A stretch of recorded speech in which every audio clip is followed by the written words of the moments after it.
আপনার আমার আল্লাহ কি বলছেন জানেন কোরআনে? আল্লাহ বলছেন যে যারা আমার উপর ভরসা করে,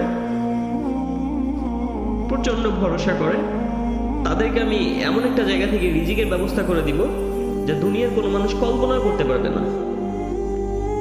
আর আল্লাহর ওয়াদা সত্য, আল্লাহর ওয়াদা কখনো মিথ্যা হয় না। আর প্রত্যেকটা মানুষ যদি সামান্য একটা বিষয় নিয়ে রিজিকের বরকত দিয়ে হারামের ভিতর চলে যায়, তাহলে এই যে মানুষগুলো যে দিনের পর দিন তারা এই হারামে চলে যাচ্ছে রিজিকের এইটা নিয়ে ওটা নিয়ে, যে রিজিক আসমান থেকে আসে সেই রিজিক নিয়ে কেন এত প্যারাসেন?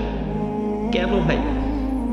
আপনি আমি মানুষকে তুচ্ছ তাচ্ছিল্য করে ফেলি ছোট্ট একটা রিজিকের জন্য, যেটা আল্লাহ সুবহানাহু ওয়া তাআলা নিজে দেন। বিশ্বাস করুন, আল্লাহর উপর যে মানুষগুলো প্রচন্ড ভরসা করে তাদের কিছু দরকার হয় না। তাদের অন্তরে যে প্রশান্তি, অন্তরে যে শান্তি, আপনি বা আমি যদি জানতাম তার কলিজা ছিনিয়ে নিয়ে আসতাম।